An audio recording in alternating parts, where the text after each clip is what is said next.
Assalamualaikum warahmatullahi wabarakatuh. Waalaikumsalam warahmatullahi wabarakatuh. Sampurasun. Ya, wargi Tes. Karawang, pendengar 107,4 FM serta pemirsa channel YouTube Sturada. Kali ini kita jumpa kembali bersama saya Vika dan tentunya bersama dua narasumber yang sudah hadir bersama saya. Pagi hari ini kita akan berbincang kembali tentang Perda di Kabupaten Karawang. Dan alhamdulillah tentunya pagi hari ini saya atau kami melakukan siaran live dari Bridge Hotel Karawang. Baik, dan langsung saja saya perkenalkan yang sudah hadir di samping saya kali ini adalah ya Bapak Raden Ade Komarudin SPI MSI. Abdi. Selamat datang Bapak, terima kasih Sama-sama. sudah hadir. Terima kasih sudah menerima saya. Apa kabar Pak? Bahasa Inggrisnya baik. Alhamdulillah. Kita Alhamdulillah. jumpa kembali ya hari ini. Setelah sebelumnya kita jumpa di studio ya Pak ya. Ya, pernah. Oke, baik, kita ngobrol lagi. Oke. Siap. Di sebelahnya Pak Ade hadir kembali Ibu Alung Damayanti SH. Betul, Bu Alung adalah penyuluh hukum ahli pertama pada bagian hukum Setda Kabupaten Karawang. Baik, pagi, selamat Ibu. datang Ibu. Terima kasih Terima sudah kasih, hadir. sudah- Kabar baik Ibu ya? Alhamdulillah baik. Baik, Mitra Sturada dan pemirsa channel YouTube Sturada Karawang, pastikan Anda terus ikuti perbincangan kami pada hari ini di kesempatan hari Rabu 24 September 2025. Dan mudah-mudahan perbincangan nanti kita ini akan memberikan banyak manfaat untuk semua. Oke, kali ini kita akan berbicara tentang Perda nomor 10 tahun 2024, yaitu tentang perlindungan dan pemberdayaan petani, nelayan, pembudidaya ikan, dan petambak garam. Tentunya sebagaimana kita ketahui bahwa Karawang ini kaya sekali dengan sumber daya alamnya, ya. Pertanian sebagai tentu sudah tidak asing lagi merupakan nama kabupaten yang diberi julukan lumbung padi. Kemudian juga tanah yang subur ditanami dengan berbagai macam tanaman palawija dan yang lainnya. Dan yang tidak kalah luar biasanya adalah Karawang memiliki potensi sumber daya alam kelautan, di mana selain potensi tangkapan ikan juga potensi produksi garamnya. Betul Pak ya? Ya, amin. Amin ya. Baik, untuk itu tentunya untuk memberikan kebermanfaatan bagi warga Karawang dan juga kita bisa menggali potensi yang ada agar tidak, saya masih ingat kata-kata Bu Alung di tempo yang lalu, tidak sporadis begitu, maka dibatasi dengan atau dilindungi oleh Perda nomor Betul, 10 tahun 2024 ya. Baik, kita ingin tahu terlebih dahulu, izin ke Bu Alung Bapak. Oke, apa sih sebetulnya yang melatar belakangi diterbitkannya Perda nomor 10 2024 ini Ibu? Silakan. Baik, terima kasih Ibu ya. Yang melatar belakangi dibentuknya atau diundangkannya Perda nomor 24 ya Bu ya. Mohon maaf, nomor 10 tahun 2024 tentang perlindungan dan pemberdayaan petani, nelayan, pembudidaya ikan dan petambak garam ya Bu. Perda ini untuk informasi awal ya Bu ya, diundangkan pada 28 November Bu tahun 2024, jadi tahun kemarin ya Bu ya. Yang berisi 75 pasal dengan terbagi atas 13 bab. Perda ini lahir atas upaya pemerintah Kabupaten Karawang untuk mewujudkan kesejahteraan masyarakat Karawang tentunya dalam hal ini yaitu tadi nelayan, petani, pembudidaya ikan dan petambak garam, agar mereka terlindungi begitu dalam melaksanakan usahanya, kegiatan usahanya, terlindungi dan diberdayakan begitu Bu, secara terencana, terarah dan berkelanjutan begitu Bu. Mengapa perlu lindungi ya Bu ya, sebagaimana kita tahu bahwa tadi disinggung di awal bahwasannya Karawang ini hampir setengah dari wilayah Karawang, lebih dari 100.000 hektar masih merupakan lahan pertanian Bu, yaitu pertanian padi tadi. Sehingga karena itu para petani, nelayan dan petambak garam sangat tergantung sekali dalam melakukan usahanya itu dengan kondisi lingkungan, Bu. Kemudian juga akses sarana dan prasarana, kemudian juga akses permodalannya, sehingga perlu dibentuknya perlindungan kepada mereka, begitu mungkin, Bu. Secara lengkap diatur di Perda nomor 10 ini ya Pak? Betul, Perda nomor 10 tahun 2024. Termasuk hak-hak mereka. Betul sekali, termasuk Ternyata hak. juga tidak hanya mengatur tentang ketenaga kerjaan yang bekerja pada perusahaan ya, tapi para petani, para petambak, para nelayan juga mendapat hak-hak mereka begitu ya. Nah, seperti apa ini nanti akan dijelaskan oleh Pak Ade tentunya ya. Apakah mereka mendapat jaminan sosial atau yang lainnya, asuransi dan lain sebagainya ya. Baik, sebelum ke Pak Ade, Ya, lanjut dulu Bu.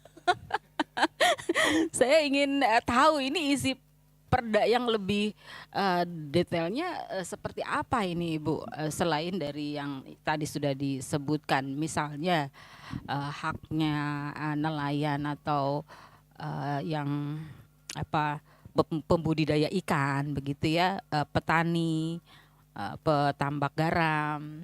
Mereka selain mendapatkan keuntungan dari apa yang mereka upayakan, apalagi reward untuk mereka? Baik. Keselamatannya kah dijamin atau seperti apa? Ruang lingkupnya mungkin Bu. Betul, ruang lingkup ya Bu, ruang lingkup pengaturan. Ada beberapa hal penting yang diatur dalam Perda ini ya Bu ya. Yang pertama itu mengenai perencanaannya, perencanaan perlindungannya seperti apa, strategi perlindungannya seperti apa, kemudian kriteria yang dilindungi itu seperti apa begitu Bu. Kemudian tadi pemberdayaannya juga Bu. Di sini juga diatur mengenai pendanaan Bu. Dari mana pendanaannya? Apakah ada ikut campur dari pemerintah daerah, maksudnya ikut serta dalam pendanaan. Kemudian di sini juga diatur mengenai pengawasannya dan peran serta masyarakat juga diatur di dalam Perda ini. Biasanya juga mereka punya kelompok begitu ya? Betul, biasanya ada kelompok tani, betul, atau kelompok-kelompok di kelompok nelayan. nelayan begitu ya. Oke, baiklah. Sepertinya sudah lengkap ya Bu, diatur di Betul Perda nomor 10 sekali. ini ya. Saya beralih izin ke Pak Ade ya Bu ya. Oke. Nah, tentunya juga di dalam tugasnya Pak Ade nih ya sebagai ketua tim pengelolaan alat penangkapan ikan ini erat sekali dengan potensi kelautan ya Pak ya. Kalau melihat tugasnya Bapak di sini ya, jabatannya. Sudah berapa lama Bapak bertugas menangani ini? Lama sekali sepertinya Bu. Berapa tahun? Udah puluhan tahun kayaknya. Jadi sudah sangat menguasai tugasnya Pak ya? Belum tentu. Oke, baik. Tentunya punya strategi-strategi yang diterapkan atau dilakukan untuk melindungi dan memberdayakan atau memberdayakan petani, nelayan, pembudidaya ikan dan petambak garam, karena di sini cakupannya tidak hanya nelayan, tidak hanya petani, tapi juga mengolah hasil dari misalnya tangkapan ikan menjadi pindang begitu ya, menjadi supaya tidak busuk atau kebuang. Tentunya ada pengolahan tersendiri begitu ya. Ini seperti apa nih Pak strateginya? Baik, terima kasih pertanyaannya luar biasa. Jadi kalau dari sisi strategi, kalau kita ditanya mengenai strategi pemerintah nih untuk perlindungan teman-teman pahlawan pangan, saya nyebutnya gitu aja kali ya. Soalnya tadi petambak garam lama gitu, panjang. Pahlawan pangan ini, jadi kalau saya boleh kategorikan ada 3 aspek Bu. Pertama, kalau dari aspek perlindungan, dari aspek perlindungan ini strategi pemerintahnya salah satunya misalnya dari sisi regulasi dan kebijakan. Nah, kalau dari sisi regulasi ini Kabupaten Karawang ini udah one step ahead nih. selangkah lebih maju karena udah ada perdanya ya, udah ada perdanya. Perda 10 ini harus di applause teman-teman dari bagian hukum. Perda 10 ini tentu saja menjadikan mesin-mesin organisasi di Pemda Karawang, OPD yang terkait pembina teman-teman pahlawan pangan ini lebih pede untuk lebih terbooster untuk melaksanakan kegiatan-kegiatan yang terkait dengan perlindungan ini. Jadi nggak takut-takut lagi kan udah ada perdanya, udah ada payung hukumnya itu. Nah kalau dari sisi kebijakan, mungkin kalau misalnya kebijakan khususnya dari pemerintahan pusat yang difasilitasi oleh pemerintahan daerah, kita sudah sering dengar bahwa pemerintah itu banyak memberikan subsidi terhadap sistem awal produksi, operasional produksi. Misalnya sistem subsidinya dari sisi subsidi BBM misalnya, ya kan? Walaupun kebijakannya kebijakan pusat, tetap yang memfasilitasi tetap teman-teman di pemerintahan daerah kan. Seperti apa sistemnya? Nah ini subsidi ini sistemnya seperti apa ini?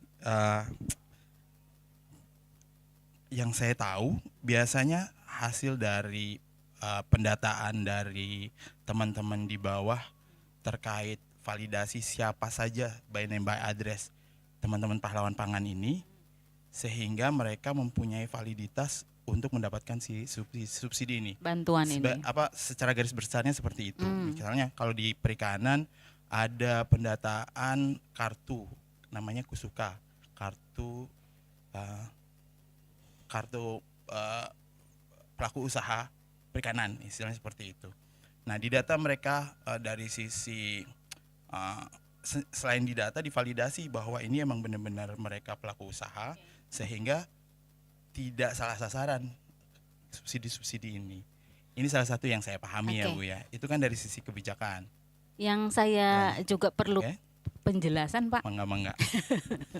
Ada follow up question bahwa nelayan kah, petani kah dan yang disebutkan di Perda nomor 10 ini tentunya di kita selain pelaku usahanya ada juga pekerja usaha itu. Artinya yang bekerja saja, bukan sebagai pengusahanya. Bisa dibedakan ini Pak? Bisa Bu. Kalau misalnya kalau di kami ya istilahnya ada yang berhak mendapat subsidi itu siapa sebetulnya? Oh iya, kalau di kami, mudah-mudahan nggak salah ya. Ini follow up question soalnya. Jadi kalau di kami itu ada pembatasan karena saya di perikanan tangkap, ada pemilahan RTP itu rumah tangga produksi atau pelaku usaha nih ya.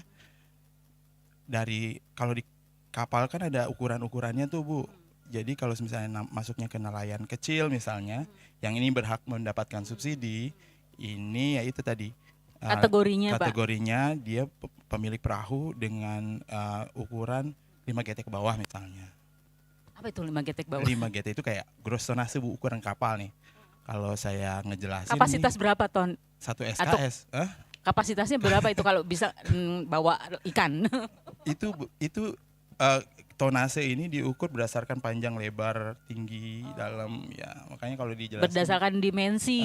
Berdasarkan dimensi dan kapasitas dimensi kapalnya. Apa itu muat ikan gitu ya. Jadi kalau misalnya yang lebih dari itu udah dianggap sebagai tidak layak lagi untuk mendapatkan bantuan subsidi mungkin. Seperti itu yang saya pahami ya. Boleh saya lanjut ya Bu? Ini boleh, baru Pak. dari sisi aspek perlindungan tadi kan. Dari sisi aspek perlindungan tadi ke regulasi dan kebijakan, lalu strategi dari pemerintah perlindungan terhadap akses sumber daya dan akses lahan. Nah ini juga kan pemerintah Karawang udah luar biasa ya, ada LP2B apa tuh yang pokoknya intinya lahan-lahan pangan tidak boleh dialihfungsikan kan. Nah itu juga salah satu intervensi pemerintah kan di situ. Atau kalau di perikanan tangkap di laut itu ada zonasi penangkapan sehingga dari sisi keadilan para nelayan ini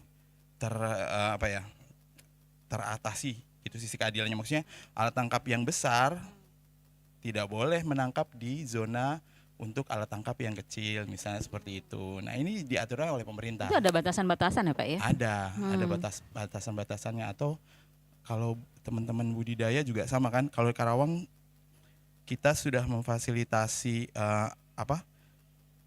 lahan, kalau lahan kan tidak bisa bertambah ya. Misalnya dari RT RW juga kan udah ada zona zona untuk perikanan, misalnya ada kawasan perikanan, ada kawasan pergaraman bahkan. Jadi pemerintah kita sudah memfasilitasi tempat atau lahan usaha sehingga para pelaku usaha ini nggak kesulitan untuk mendapatkan tempat usaha dan sumber dayanya. Nah, ini dari sisi lahan ya. Terus yang satu lagi ini dari aspek perlindungan ini, perlindungan sosial. Nah, ini kita juga udah one step ahead ya. Kalau di perikanan tangkap khususnya kita sudah tahun kedua ini memberikan premi gratis BPJS TK kepada teman-teman nelayan, ya kan? Karena mereka itu termasuk pekerja beresiko, saya lupa istilahnya. Cuma saya pikir petani juga sama ya, atau pembudidaya juga sama kan, bisa aja mereka kepleset tambak nggak bisa berenang, tenggelam gitu. Nah, petir barangkali sedang di sawah. Iya, petani apalagi kan. Mereka butuh subsidi skincare biar agak mendingan. Bercanda aja. Nggak masuk ya? Kalau skincare. Nggak masuk. Ya intinya seperti itu. Jadi kita udah one step ahead dari Pemda Karawang melalui Dinas Perikanan sudah memberikan fasilitas premi BPJS TK kepada teman-teman nelayan. Yang bahkan kalau di provinsi bermulai ya. Saya baru dengar ada kabarnya kan, ada BPJS TK gratis untuk teman-teman yang pelaku usaha resiko. Mungkin salah satunya juga bisa petani juga. Nah, itu dari sisi perlindungan. Nah, kedua nih pemberdayaan nih, kita bisa aspek pertama perlindungan, aspek kedua pemberdayaan, strategi kan, pertanyaan tentang strategi. Kalau dari pemberdayaan tentu saja peningkatan kapasitas ya kan. Apa saja bentuknya Pak? Bentuknya bisa lewat pelatihan atau sertifikasi keahlian bagi para nelayan, para petani dan yang lainnya, sehingga kalau untuk ini lagi-lagi contohnya saya nelayan ya, khususnya misalnya ketika mereka sudah tersertifikasi, mereka itu ngambil ikan atau menjadi pelaku usaha atau menjadi ABK nelayan itu peluangnya nggak cuma di Indonesia, bisa di mana-mana, bisa di Jepang, bisa di mana. Kita udah banyak ekspor nelayan ke Jepang. Oh ya? Ya. Tapi ada regulasinya itu Pak? Ya ada sih, tapi saya kurang paham sih mengenai regulasi. Intinya mereka memiliki ketika kita berikan peluang pelatihan, mereka mendapatkan sertifikasi yang istilahnya menjadikan mereka capable atau memiliki kapasitas untuk diterima di tempat-tempat yang lain selain cuma di Karawang gitu, bisa kemana-mana. Kalau kayak gitu kan balik lagi, ketika mereka balik bisa memberikan insight baru, teknologi baru, inovasi baru buat teman-temannya, biar nelayan di Karawang juga ikut maju kan. Nah, itu dari pemberdayaan. Pemberdayaan itu selain itu adalah tadi udah disebutkan mengenai strateginya dari sisi permodalan juga ya kan. Saya nggak bisa lebih banyak di permodalan ya. Atau dari sisi inovasi udah tadi. Yang keempatnya yang paling penting yang saya perlu mention adalah kelembagaan. Penguatan kelembagaan ini harusnya lebih fokus nih intervensi pemerintah. Karena seperti halnya LIDI itu kalau cuma satu kan nggak bisa ngapa-ngapain. Kalau barengan kan bisa bersih, multifungsi. Nah, sebenarnya di masyarakat juga itu, karena posisinya ketika mereka sendiri, saya tetap mencontohkan di perikanan ya. Sebenarnya sama di pertanian juga. Ketika mereka sendiri mengeluarkan produksi cuma 1 ton misalnya, itu mungkin pasarnya lebih terbatas daripada ketika mereka berkelompok, ada 10 orang, 20 orang, akhirnya mereka bisa secara stabil mengeluarkan produksi 20 ton atau 30 ton, tentu kan peluang pasarnya lebih banyak, ya kan? Peluang mau ngapa-ngapainnya lebih banyak. Belum lagi kalau berlembaga bisa paku kumaha, ya kan? Kalau bahasa Sundanya boleh ya pakai bahasa Sunda di sini. Boleh Pak. bisa paku kumaha, bisa sharing teknologi, bisa saling membantu ketika ada kesulitan. Itu sebenarnya intinya teknologi berlembaga ini. Yang selama ini hanya dijadikan sebagai syarat mendapatkan stimulan saja, setelah itu bubar. Nah, padahal kelembagaan ini sangat mensupport program presiden yang akhir ini sering di hilirisasi nih Bu. Udah pernah dengar kan hilirisasi? Hilirisasi kan sekarang lagi populer. Hilirisasi itu akan lebih mudah dan lebih lancar prosesnya ketika kelembagaan masyarakatnya itu udah lebih kuat. Ya, bersinergi ya Pak ya. Mm-mm. Ini saling menguatkan tentunya. Saling menguatkan. Dukungan dari pemerintah berupa bantuan subsidi tadi, subsidi BBM ya, mohon maaf. Subsidinya ada subsidi BBM, subsidi pupuk, permodalan dan lain-lain pupuk. kan kalau dibuat. Kemudian juga didukung oleh premi apa tadi Pak? Ya, asuransi ada Pak? Ya? Premi asuransi ya. Asuransi ya. Apakah semua pahlawan pangan ini dapat Pahlawan Pak? pangan. Nah itu. Ini bagaimana cara mendapatkan itu? Mungkin ada sebagian yang belum mendapatkan. Pastinya. Itu sebenarnya dibahasnya nanti ke arah kendala. Kendala. Jadi sudah masuk ke kendala boleh deh kalau gitu. Kita jump ke kendala. Jadi kalau apa saja kendalanya? Itu salah satunya Bang. Iya. Salah satunya sebenarnya kendalanya adalah yaitu tadi kita belum tahu 100%, istilahnya gini, Pemda itu belum kenal 100% seluruh pahlawan pangannya, ya kan? Karena proses pendataan by name by address-nya belum populasi, makanya masih banyak yang belum terfasilitasi. Maksudnya gini, kalau di perikanan kan ada tadi kartu kursuka itu sebagai salah satu identitas mereka. Nah, kartu kursuka belum semua nelayan terdata kartu kursuka. Bagaimana cara bisa dapat data terupdate Pak? Belum terdata itu berarti ada beberapa yang emang sama sekali belum terdata RTP-nya. Nah, harusnya emang dibus lah istilahnya, dipercepat agar si teman-teman nelayan atau penggaram ataupun teman-teman petani ini dipercepat untuk terdeteksinya. Siapa yang punya tugas ini sebetulnya? Ya, kami semua. Ada. Kami semua. Termasuk ada kendala dong kalau begitu, kalau belum terdata semua. Iya, karena kalau Kusuka ini kendalanya adalah karena itu programnya Pusdatin Pusat ya. Jadi yang bisa akses zaman dulu itu adalah penyuluh pusat. Jadi kita kabupaten yang bisanya hanya ayo dong penyuluh cepet gitu. Jadi penyuluhnya ini kepegawaiannya kan terkaitnya ke pusat Bu, bukan di Pemda. Nah, setelah kita bolak-balik protes ke KKP nih kalau di perikanan ya, akhirnya dibuka peluang kami juga bisa gitu. Nah, mudah-mudahan ke depan percepatannya akan lebih bisa di-boost gitu setelah ada kesempatan bahwa personel kami pun bisa gitu untuk mendata suka itu. Seperti itu. Berbicara tentang ketahanan pangan, ini tentunya menjadi sebuah pintu utama bagi kita semua untuk bergerak maju ya. Kalau perutnya kosong, rasanya akan sulit untuk maju. Iya, betul. Kendala apa saja Pak yang Bapak hadapi barangkali untuk ini kendala ya baru ya. Mengkoordinir ya untuk mengkoordinir mereka para pahlawan pangan ini untuk bertahan di saat sulit, kemudian juga untuk mendorong mereka terus maju. Entah itu dari sistemnya ya. Sistem yang mereka gunakan. Yeah. Nah, kemudian juga sisi keselamatannya.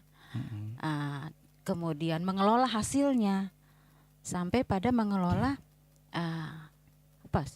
keuangannya barangkali begitu ya Pak ya. Gimana Pak? Ya itu tadi balik lagi ke strategi. Jadi penguatan kelembagaan ini salah satu yang bisa membuat, maksudnya gini, Ketika kita menyentuh mereka satu persatu, itu kan nggak efektif ya Bu ya. Kolaborasi dengan siapa saja Pak? Kalau menyentuh mereka satu persatu kan nggak efisien ya. Kalau mereka sudah berlembaga, kalau masalah kolaborasi, kita kolaborasi dengan teman-teman penyuluh tentunya, kolaborasi dengan bahkan swasta yang ada kaitannya dengan mereka misalnya kan. Ada perusahaan-perusahaan jaring misalnya atau apa gitu kan, itu bisa terkait, atau OPD terkait. Nah, ini juga jadi satu kendala Bu di kita itu. Mungkin kita harus jujur ya, kalau dari sisi pandang saya ya, koordinasi antara OPD terkait itu masih belum belum sering dan belum guyup gitu kalau menurut saya, kalau bahasa Sunda nanya. Jadi kita masih sektoral harusnya, karena saya pikir ya kalau urusan pangan sebenarnya permasalahannya hampir sama lah sebenarnya, dan bisa saja sebenarnya masalah di satu sektor, di sektor yang satu ini udah mulai terintis. Dan kan kalau kita sering ketemu kan banyak kepala lebih bagus daripada satu kepala ya Bu ya. Nah, ini menjadi kendala sebenarnya kalau menurut saya. Tak kenal maka tak sayang Pak. Iya, mungkin bisa dilihat ya, masih jarang ada tim-tim yang terdiri dari beberapa OPD membangun kebersamaan untuk menyelesaikan permasalahan yang kompleks. Karena permasalahan makin kesini kan makin kompleks. Makin kompleks, nggak bisa diselesaikan oleh hanya satu kepala. Jadi emang harus bersama-sama. Sudah ada itu Pak? Belum? Kurang kalau menurut saya. Kurang ya? Kalau dibilang sudah ada, saya kebetulan udah pernah ikut sebagai salah satu anggota tim yang terdiri dari beberapa OPD gitu anggotanya untuk permasalahan-permasalahan tertentu. Nah, untuk terkait pangan ini juga sudah ada, cuma ya mungkin belum maksimal aja lah ya, kalau saya boleh bilang belum maksimal. Dan ini padahal penting ya. Jadi perlu support apa itu Pak? Tiluhur biasanya. Perlu support tiluhur. Jadi ya sebenarnya ya kan kalau misalnya leadernya sudah ngobrol, ya anak buahnya juga pasti ngobrol. Kalau leadernya kagak ngobrol, ya susah Bu yang bawah-bawah untuk ngobrol. Ya, tadi Bapak sempat juga katakan bahwa ada sinergi juga dengan pihak swasta barangkali ya, termasuk penyedia pupuk, ya, supaya tentu saja ini hal yang krusial juga, pupuk tentunya. Betul, ya. Ya, tidak ada hambatan dalam subsidi, keberadaannya juga tidak susah dicari, harga yang terjangkau. Ya, intinya mah kita harus mengurangi minderan lah ya Bu ya. Walaupun saya juga grogi nih depan sini nih. Cuma maksudnya posisinya ketika leader kita minderan, kan untuk membuka kerjasama dan segala macamnya itu kan itu kan kalau di Islam ada silaturahmi itu memperbanyak rezeki ya. Ya ini intinya ketika kita mengglobal, gak cuma sesama OPD aja atau bahkan nggak cuma internal OPD aja. Ketika kita sudah mulai ayo bekerja sama dengan perusahaan-perusahaan, apalagi sampai ke luar negeri dan segala macamnya, itu pasti akan memberikan peluang lebih banyak buat teman-teman kita, masyarakat yang kita bina untuk maju, karena kepala kita kan pasti akan terbuka. Gitu. Bisa dikatakan berani membuka akses. Berani membuka diri, berani ulin lah gitu. PD lah ya. Ya PD, betul. Ini kesempatan yang mungkin juga baik Pak, sekedar curhat barangkali, siapa tahu yang berwenang mendengar, menyaksikan curhatnya obrolan tipis-tipis kita, curhatnya tipis-tipis. Kendala-kendala yang sering dihadapi. Kalau kendala yang pertama pasti semua OPD pasti bilangnya anggaran, itu yang pertama. Yang kedua yang tadi itu ya Bu, yang saya udah jelaskan, masalah masih belum, misalnya ketika anggaran terbatas harusnya dengan bekerja sama, banyak berkoordinasi, mungkin bisa lebih efisien nih, bisa lebih maksimal gitu anggaran. Terus kendala yang lainnya kalau secara umum itu kelembagaan masyarakat kita ini masih lemah Bu. Jadi kalau misalnya kita mau ngomongin hilirisasi, balik lagi, kan harusnya kelembagaan masyarakat tuh udah lumayan kuat ya. Kalau kita ngomongin kelembagaan, ya itu tadi yang di mention sama kita baru sekedar kelompok usaha bersama, kelompok tani, kelompok apa, belum sampai ke corporate Bu. Belum, kalau kita ngomongin koperasi yang sehat di Karawang, kan hampir kita susah jawabnya ya. Ini jadi nyentil teman-teman koperasi ya. Cuma maksudnya itu aja gitu loh maksudnya. Karena kelembagaan itu nggak cuma kayak ada nama di meja gitu, ada nama sekretaris apa segala macam bla bla bla, nama kelembagaan. Tapi emang kelembagaan yang kuat gitu, yang emang solid, dia emang guyup, dia emang saling mengenal, emang semangatnya untuk maju bersama, itu masih, kalau menurut saya sih itu masih lemah nih, masih kurang maksimal di Karawang. Dan itu bisa jadi kendala karena gimana pun kita pemerintahnya semangat nih untuk melakukan sesuatu, kita kan objek binaannya teman-teman pahlawan pangan ini ya. Tapi pahlawan pangannya masih mau sendiri-sendiri, agak susah gitu untuk diajak larinya. Ya, saya pikir bukan hanya sekedar menyentil koperasi, tetapi biasanya kan di setiap komunitas, baik itu petani, nelayan, itu kan ada juga koperasi, Pak. Iya. Ya, kalau misalnya mereka ini kan sering terkendala oleh cuaca musiman. Oh iya. Kalau pada musim paceklik atau musim tidak aman untuk melaut begitu ya, atau juga tidak memungkinkan untuk para petambak garam memproduksi garam terkait dengan musim. Itu solusi dari koperasi ada nggak yang dirasakan?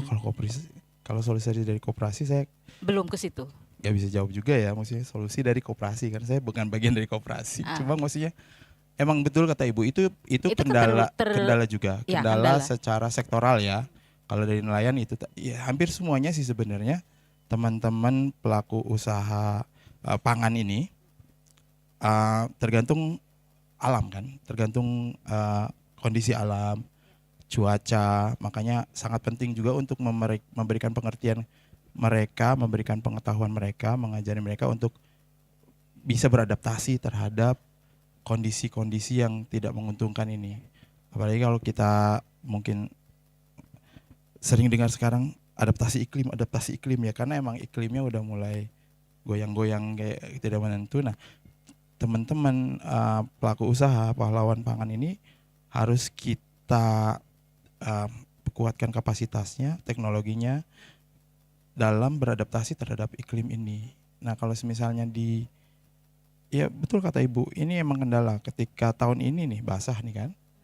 Teman-teman petambak garam nggak panen-panen Bu, ya kan? Mau panen tiba-tiba hujan, nggak jadi panennya. Atau kalau dari sisi nelayan nih, ya sama lah. Ketika ombaknya tinggi juga mereka mungkin tidak berani beresiko, walaupun sekarang udah ada BPJSTK ya. Resiko-resiko seperti itu juga menghambat produksi. Ya, salah satu strateginya itu tadi, misalnya kalau di pertanian saya karena mau ada podcast ini baca-baca sedikit tentang pertanian ya. Misalnya mereka itu pemerintah itu memberikan atau mengusahakan varietas-varietas yang lebih mampu untuk bertahan di kondisi-kondisi yang ekstrim. Misalnya ada varietas yang tahan banjir atau varietas yang tahan kekeringan. Ini salah satu upaya pemerintah ya. Atau yang jelas kalau di kami di nelayan itu tadi, kalau nelayan kan udah given ini resikonya, resiko ombak apa segala macam, dan bahkan kalau lagi ombak dikit itu ikan makin banyak Bu sebenarnya. Jadi emang mereka itu luar biasa sekali gitu. Pemberani untuk menyediakan ikan di meja kita itu mereka prosesnya cukup luar biasa. Kan nenek moyang kita pelaut ya. Dan nenek-nenek juga pelaut ya Bu ya. Nah, posisinya seperti itu. Jadi makanya wajar oleh Pemda Karawang difasilitasi untuk premi. Karena untuk sekuritas ketika mereka terjadi kecelakaan di laut dan segala macam. Ada jaminan keselamatan kerja. Karena emang ada jaminan kesehatannya juga. Ya. Ada jaminan apa lagi tuh Pak? Itu intervensi kita sebenarnya untuk kendala-kendala tadi ya. Nah itu yang dibutuhkan ketika pada musimnya yang dikatakan tidak hanya pelaut tapi yang lainnya petani. Tidak memungkinkan untuk produktif gitu ya. Nah itu supaya mereka bisa bertahan. Nah itu yang mungkin menjadi tantangan juga ini. Kan ada peran juga mungkin ya dari teman-teman BPBD ya. Betul sekali Bu, di dalam tambahan sedikit ya Bu ya. Silakan Ibu. Mengenai tadi strategi apa bila mana teman-teman dari pahlawan pangan tadi ya Food heroes mengalami kendala terkait lingkungan begitu ya. Karena lingkungan kan sebenarnya tidak bisa diminimalisir ya Bu, tidak bisa diketahui bagaimana begitu ya Bu keadaan ini sebenarnya. Dari pemerintah daerah tuh mengupayakan Bu tentunya berkoordinasi dengan dinas terkait untuk melakukan ramalan cuaca, misalnya itu upaya dasar ramalan cuaca, kemudian disebarluaskan kepada para nelayan tadi, petani. Tujuannya tadi untuk memberikan pengetahuan terkait kondisi yang akan dialami begitu Bu, terkait ramalan cuaca, meminimalisir potensi bahaya alam istilahnya ya. Usaha-usaha mitigasi Bu, kayak misalnya kalau untuk bencana-bencana yang mungkin terjadi, kita ada harusnya ada fasilitasi dari pemerintah, gudang-gudang misalnya, gudang-gudang untuk menyimpan bahan pangan. Apa sih istilahnya kalau bahasa Sunda tuh? Leuit. Leuit, lumbung. Atau ya itu memperkuat sarana prasarananya agar ketika terjadi bencana, pertama kerugiannya tidak diminimalisir, dan kemampuan untuk bangkitnya juga lebih tinggi Bu. Kemampuan untuk bangkit kembalinya juga. Nah ini sebenarnya hal yang akan saya tanyakan Pak. Nah iya, ke situ ya. Iya, tentunya pemerintah Kabupaten Karawang adalah penyangga pangan terbesar kedua ya untuk Provinsi Jawa Barat. Nah, namun di balik itu juga tentu tidak selalu berjalan sesuai yang diharapkan. Termasuk salah satunya ada ketidakpastian itu tadi, kondisi alam. Katakanlah ada bencana alam dan lain sebagainya yang tidak bisa ditolak begitu ya. Tapi kita bisa mengantisipasi jika terjadi hal itu. Bagaimana hal yang atau strategi yang dilakukan agar petani ataupun peternak begitu ya, ataupun nelayan ini bisa menangani permasalahannya. Salah satunya tadi sudah disebutkan, ada leit lumbung, ada lumbung yang besar bulog begitu ya. Bapak mungkin bisa ceritakan Pak. Iya, itu proses mitigasi intinya Bu. Pemerintah bisa menjadi penggerak untuk memaksimalkan mitigasi ini. Iya, ketika gagal panen begitu Pak. Iya, misalnya dengan memperkuat sarana prasarana. Kan bencana di Karawang khususnya kebanyakan kan bencananya dari sisi air ya Bu. Bencana hidrologi ya, banjir dan segala macamnya. Nah makanya dari pemerintah juga harus, maksudnya Pemda Karawang sudah memikirkan hal ini tentunya dengan cara memperkuat. Ini sekarang kalau Ibu jalan kemana-mana kan perasaan perbaikan sungai, perbaikan irigasi, perbaikan saluran air ini sudah mulai dibenahi di Karawang. Ini salah satu usaha Pemda Karawang dalam mitigasi menghadapi kejadian kalau air besar, ya kan? Sehingga si air itu lancar, si air itu terkendali. Mungkin yang masih belum ya saya belum lihat itu adalah si kontrol airnya ini sebenarnya. Kontrol, jadi ketika kita itu tidak bisa mengandalkan laut untuk sebagai sumber terakhir air sebenarnya, karena laut itu kalaupun kita pernah dengar ya MDPL ya, kalau nol itu kan kesannya nol itu laut gitu ya, Padahal lautnya fluktuasi, bisa naik, bisa turun. Nah, ketika kita lagi banyak hujan, tiba-tiba lautnya juga naik, itu air nggak kemana-mana, akhirnya tumbah kemana-mana. Nah, kita butuh kayak sekarang sering dengar istilah embung itu, Bu. Embung ataupun istilahnya cekungan-cekungan air yang besar yang nanti bisa dimanfaatkan untuk cadangan sumber air pula, yang juga bisa dipakai sebagai kontrol agar ketika air banyak itu bisa dialirkan kemana dulu gitu. Semacam danau begitu atau seperti apa? Semacam seperti itu. Itu yang dimaksud embung tuh seperti itu. Kalau nggak salah iya itu ya. Embung, abdi mah Ketika embung. ada kelebihan air bisa menampung air. Iya. Kemudian Ketika kekurangan air itu air, bisa menjadi sumber air cadangan. Nah, ini juga bisa mungkin sudah mulai ya Karawang. Nah, untuk selain itu ya itu tadi cadangan makanan sih ya, leit-leit dan segala macam. Terus upaya-upaya mitigasi ya mungkin kalau teman-teman dari BPBD kayak intinya mah bagaimana bencana yang akan terjadi ini memberikan dampak yang seminimal mungkin. Terus yang kedua itu ketika proses bencana terjadi, kita karena kita punya cadangan-cadangan ini, kita bisa sigap memberikan bantuan untuk mereka bisa recovery, dan ketika mereka recovery kita juga bisa memberikan stimulus untuk recovery-nya lebih cepat. Misalnya pembelian, saya kurang paham apa ada nggak ya, benih yang cepat tumbuh gitu misalnya. Atau iya kan kalau dari sisi perikanan ketika setelah bencana banjir itu kan kita kan punya fasilitas-fasilitas seperti balai benih nih Bu. Nah diharapkan fasilitas balai benih ini bisa menstimulus pasca bencana kepada para pembudidaya dengan ayo membagi-bagikan benihnya sehingga mereka bisa langsung start up lagi. lebih cepat panen begitu ya dengan benih yang pertumbuhannya lebih lebih bisa memulai cepat lagi untuk menjadi pelaku usahanya gitu. Jadi lebih siap lebih kembali, cepat pulihnya. lebih cepat untuk pulih lagi. Iya. Oke, baik Pak. Nah tadi sudah sempat disinggung sebetulnya pendataan. Oke.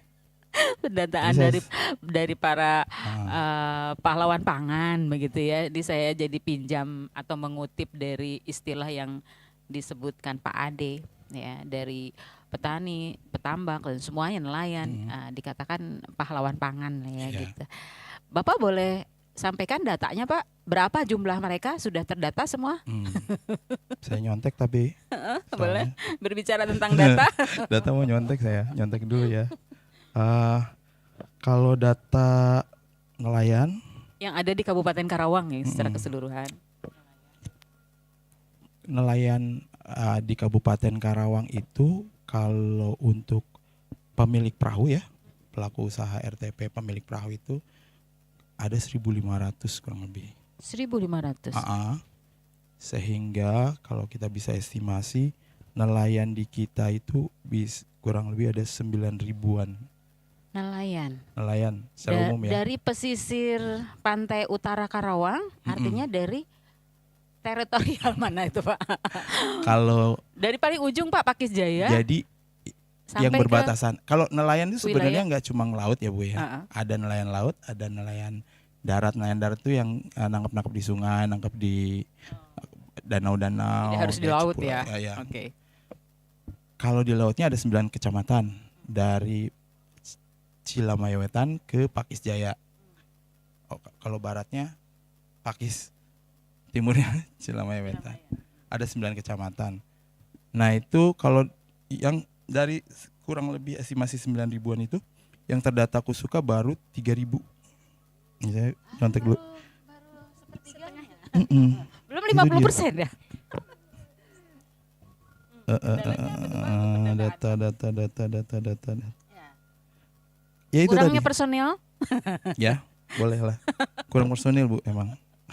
Kurang personil dan sebenarnya mah kalau saya boleh membela diri, perubahan ini Bu, perubahan kewenangan sebenarnya. Jadi ada sempat per tahun 2016 itu data itu kewenangannya nggak ada di kami, nggak ada di Pemda. Sampai tahun berapa ya? Baru di kita ada lagi lewat Kemendagri itu ada pendataan. Nah, itu pun kewenangan kami itu pendataan nelayan di wilayah perairan daratan, ya kan? Tapi kan kita karena kita kewenangan pembinaannya luas ya, nggak cuma perairan daratan saja, nelayan perairan daratan saja, tapi perairan laut juga. Tapi jadi kita juga istilahnya perlu juga untuk tahu data mereka ya, seperti itu. Makanya kemarin sempat berkoordinasi dengan pusat terkait percepatan pendataan para nelayan ini gitu, Bu. Nah, para nelayan yang kita data pun sebenarnya kalau terkait dengan kewenangan kami itu hanya nelayan kecil, nelayan 5 GT ke bawah, ya kan. Jadi sebenarnya itu mungkin kendalanya. Yang jelas mudah-mudahan percepatan ini segera gitu ya untuk beberapa waktu, karena boleh jadi alasan juga ya seperti tadi Ibu bilang kurang personel pendata ya, enumerator, karena sekarang pun kita sebenarnya meminta bantuan teman-teman nelayan di lapang untuk melakukan enumerasi. Jadi kita nanti juga akan ada pendataan Sistemnya RTP. barangkali juga perlu adanya inovasi, Pak. Iya, kami menggunakan fasilitas Google Form untuk mendata RTP dan nanti melibatkan teman-teman pemuda-pemuda nelayan untuk membantu kita agar percepatan mendapatkan data 100% ini bisa segera ditangani, dilaksanakan. Nah, untuk petani ya, yang mudah-mudahan cara-cara saya ini didengar oleh teman-teman dari pertanian bisa dicontek gitu. Jadi karena kan kadang-kadang pendataan ini emang ada kendalanya adalah biasanya teman-teman di lapangan tuh mikirnya kalau ada pendataan ada bantuan gitu, Bu, ya kan? Asumsinya gitu. Jadi agak segan gitu untuk didata. Dari kemarin didata nggak ada gini-gini segala macam. Makanya kita pakai teman-teman. Biasanya ada penyuluh kan, Pak ya? Teman-teman penggerak pemuda nelayan. Jadi mereka kan gampang tuh aksesnya ke teman-temannya untuk ngedata. Ada ketua kelompoknya juga begitu ya. Nah, kalau penyuluh perikanan itu, Bu, untuk di Karawang cuma ada 6. Kalau pertanian malah mungkin lebih banyak ya, kalau kita 6. Dari jumlah 9.000 nelayan tadi, penyuluhnya hanya 6 dan 6. Mereka menangani seluruh perikanan, Bu. 6 itu 6 orang atau 6 kelompok? 6 orang. 6 biji. Oke. Ada 6 orang. Oke, baik. Pak, di luar itu nih para generasi muda ini ya. Nah, generasi Z atau generasi milenial ini ya. Bagaimana antusias mereka, kepedulian mereka terhadap dunia ketahanan pangan? Padahal ini kan sangat penting sekali untuk kita, Pak. Iya. Jadi jangan sampai hal yang utama ini mereka kesampingkan, malah lebih condong ke mencari lapangan pekerjaan di perusahaan-perusahaan barangkali begitu, sehingga tidak ada lagi regenerasi para petani tadi, para pahlawan. Ya, emang ada pangan. khawatiran seperti itu ya. Seperti apa, Pak?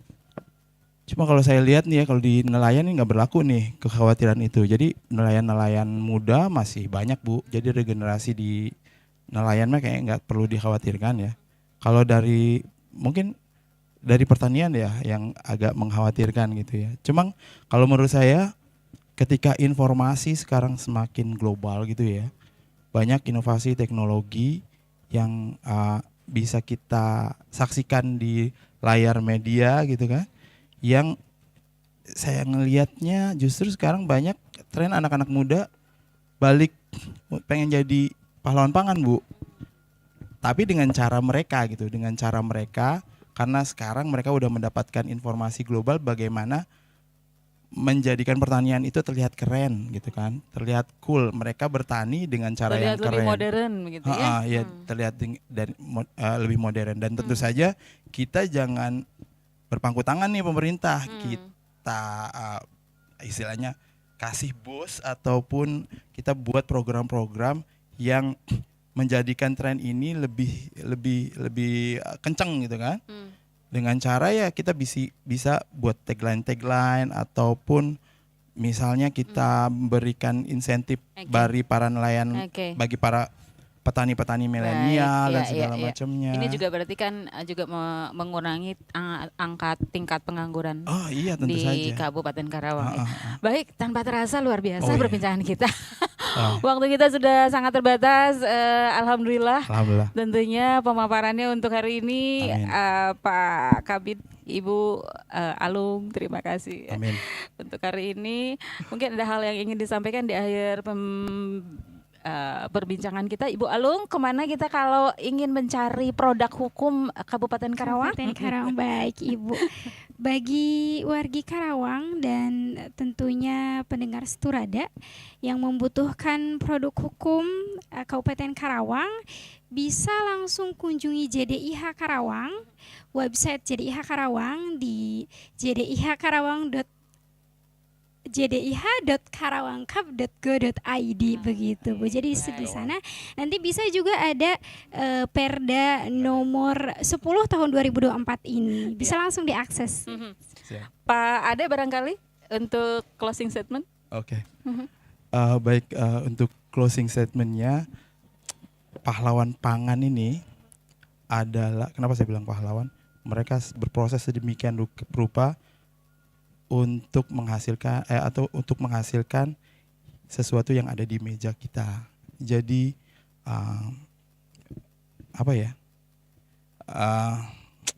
mari kita dukung mereka luar dalam. Jadikan mereka fokus usaha kita agar mereka bisa lebih sejahtera terutama dan lebih maju dan produksinya juga lebih baik. Lebih meningkat. Lebih meningkat. Baik, terima kasih Pak Ade, terima kasih Ibu Alung untuk hari ini. Oke, baik. Pendengar 107,4 FM serta pemirsa channel YouTube Seturada Karawang. Demikian tadi perbincangan saya Vika bersama narasumber kita untuk kali ini Bapak Raden Ade Komarudin SPI MSI selaku Ketua Tim Kerja Pengolahan Alat Penangkapan Ikan. Terima kasih Bapak. Juga Ibu Alung Damayanti SH selaku penyuluh hukum ahli pertama bagian hukum pada Setda Kabupaten Karawang. Terima kasih, insya Allah kita jumpa kembali di lain kesempatan. Terima kasih Mitra Seturada, kami pamit. Wassalamualaikum warahmatullahi wabarakatuh.